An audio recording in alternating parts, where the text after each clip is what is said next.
Porque tá cheio de pereba prêmio nesse time. Como tem cabeça de bagre esse time do São Paulo. Meu Deus do céu. E quando os jogadores que são cabeças de bagre standard, sabe? Não é um cabeça de bagre plus, é um cabeça de bagre padrão, né? Quando você faz o streaming, você tem o standard, você tem o premium, você tem o padrão. O cabeça de bagre padrão, o pereba padrão do São Paulo, quando ele não tá num dia muito inspirado, aí vira um cabeça de bagre premium. Ele se transforma num pereba premium. Foi o que aconteceu com o Caleri hoje, por exemplo. E aí a gente esbarra na qualidade ou falta de qualidade deste elenco porcamente entre as partes. A principal delas, a questão financeira. Memphis Depay custa 6 milhões de reais por mês, valor considerado absurdo pelos atuais dirigentes corintianos. Vale a lembrança de que ele havia sido contratado pelo Augusto Melo, que antecedeu ao Osmar Stabile. A questão da dívida também é uma enorme preocupação. Hoje, o Corinthians já deve ao holandês cerca de 42 milhões de reais e não tem a mínima ideia de como é que vai conseguir fazer o pagamento dessa bolada. Para completar, o Memphis andou se estranhando com bastante gente do departamento de futebol, quase todas as pessoas ligadas ao departamento médico.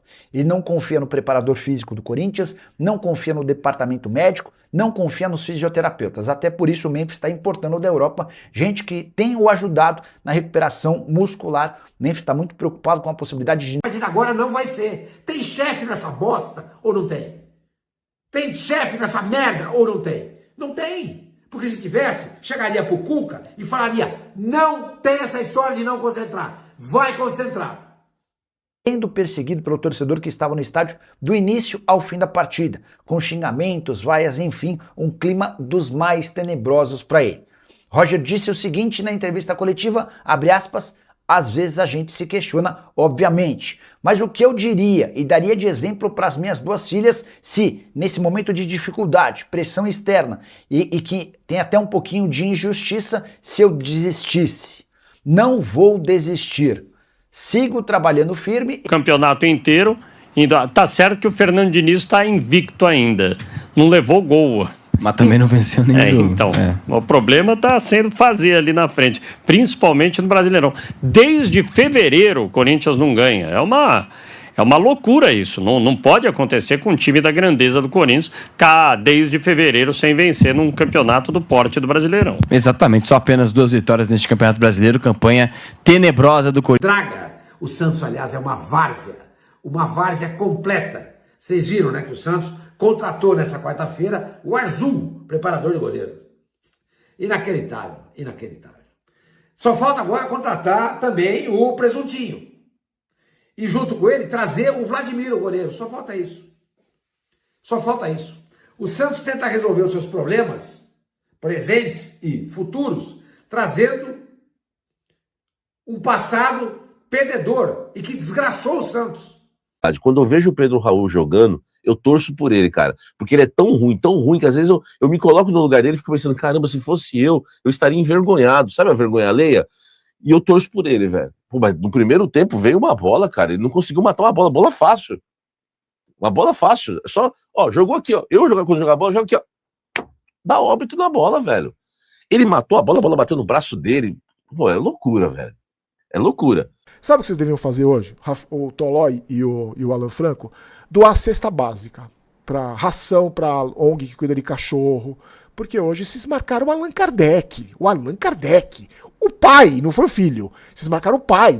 Vocês têm que pagar a promessa, ir lá pra Aparecida do Norte, agradecer, doar cesta básica, porque, pelo amor de Deus, você tem um emprego melhor que o de vocês dois hoje, só o do Coronel. Só o Coronel tem um emprego melhor que você. Entre o Shakhtar Donetsk, nos últimos dias, o time ucraniano fez uma proposta considerada baixa ao Flamengo. O rubro-negro já recusou a oferta. Só que essa proposta agradou demais ao Rian Roberto. O Shakhtar apresentou um projeto para transformar o Rian num atleta importante do time profissional, algo que o atleta até esse momento não conseguiu no rubro-negro. Ele vem sendo utilizado no sub-20, esteve em 2 partidas no Campeonato Carioca Profissional, mas parou por aí. E aí, diante desse cenário, o Flamengo agora corre o risco de perder o atleta para o Shakhtar de graça. O Shakhtar precisaria esperar até outubro para assinar. Ele sempre desdenhou e debochou o Santos. Sempre. Vinha com a camisa do Flamengo na Vila Belmiro ou lá no Maracanã, ou da puta que pariu, ele fazia gol no Santos e saía gozando. Entendeu? Aqui é o Lautaro. Primeira opção do ataque para nem relacionado. O Matheus Xavier, que vinha fora, aparece. Rafael Gonzaga também é outra baixa que a gente sente, né? Porque entrou nas últimas partidas, é o Cuca mudando o time e também a lista. Meus amigos, vaiou o Mbappé. O Mbappé. Na primeira vez que o Mbappé pegou na bola, ele foi vaiado pela torcida do Real Madrid. O Mbappé foi vaiado. O Vinícius Júnior, que já decidiu 2 Champions Leagues para o Real Madrid, 2, e é uma das principais estrelas, foi vaiado pela torcida do Real Madrid quando pegou na bola hoje. A torcida do Real Madrid vaiou o Vinícius Júnior. O Mbappé e o Vinícius Júnior fizeram gol, foi 2-0, o gol dos dois, do Mbappé e do Vinícius Júnior. O Mbappé chutou uma bola, que foi desviada, entrou, ele nem comemorou, envergonhado não comemorou. O Vinícius Júnior, quando fez o gol, ele meio que pediu desculpa pra torcida. Ele levantou os braços e fez... Nem para chegar perto.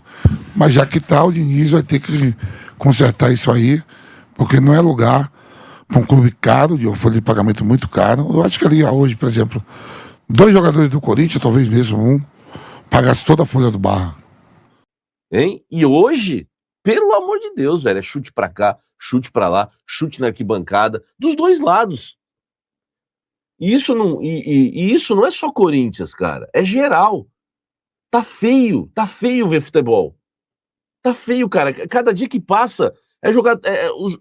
São atletas um pior que o outro. Alguns dos seus principais atletas, e o André está na mira do Leeds United, que está disposto a pagar 35 milhões de euros. O Fluminense tem direito a 10% do lucro de qualquer negócio envolvendo Wolverhampton e André.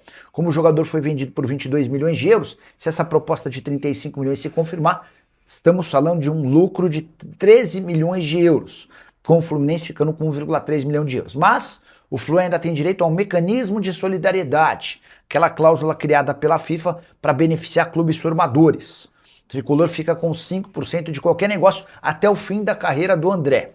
Juntando os 5% do mecanismo, mais os 10% de lucro, e o Fluminense tem a chance de, na metade da temporada... Ressaltou, né, que o Corinthians 140 minutos, mais de 140 minutos, sem chutar uma bola ao gol sequer, e a única bola que chutou foi do Lingard, que acabou entrando, e aí o Corinthians conseguiu aí essa vitória, importante a vitória, fora de casa, para vir mais tranquilo para Itaquera. Não vai ser, não. Não foi relacionado. Não tem clima. Não tem clima. Não tem clima para ele. Não tem clima para o Zé Ivaldo. Não tem clima para um monte de jogador que está no Santos. Para um monte. É um elenco, lamentavelmente, que parece que não vai sair de onde está e onde está. Quem não viajou, lateral direito JP Sherman, porque pertence ao Santos, está emprestado ao Coritiba e por força contratual ele não pode jogar, a não ser que o Coritiba pagasse uma multa, o que não é o caso no momento. Tá voltando. Nota 8. E o Caleri nota 0, nota 0. Já foi vilão contra o Vasco e agora foi vilão de novo. E não é só porque perdeu o pênalti, não pegou na bola, não finalizou. A única vez que ele finalizou, ele mandou a bola fora do estádio, displicente, preguiçoso. Hoje não foi o brigador, que a torcida adora falar, o brigador, hoje não foi nada. Telegrafou no pênalti e isolou uma bola. Hoje tava com uma puta de uma má vontade, nota 0 pro seu Caleri. O Pedro, ele termina a temporada de 2025 em alta. Não estou falando que ele é o melhor zagueiro do Brasil, mas pelo que ele vive no momento, um zagueiro experiente, jogou no Santos, Flamengo, Atlético Mineiro na Europa. Hoje no futebol brasileiro, que temos aqui, você pode botar ele, no momento dele agora, entre os 5 melhores zagueiros do Brasil. Vou pegar ali o Gustavo Gomes, vou pegar o Léo Ortiz com o Léo Pereira, já dá 3. E aí vem ele ali, ó, porque o Atlético Mineiro tem dificuldade na zaga, o Grêmio, o Inter. Eu acho que ele está entre os 5 zagueiros hoje no futebol brasileiro. Então vai sofrer, qualquer centroavante ou qualquer atacante vai sofrer com esse time do Corinthians. Mas quando teve a oportunidade de Arcilinga, cara, na única chance que ele teve, no único chute a gol, irmão, pegou de primeira, sem deixar a bola cair, fez o gol. É isso que o atacante tem que fazer. E a gente tem que valorizar isso. Porque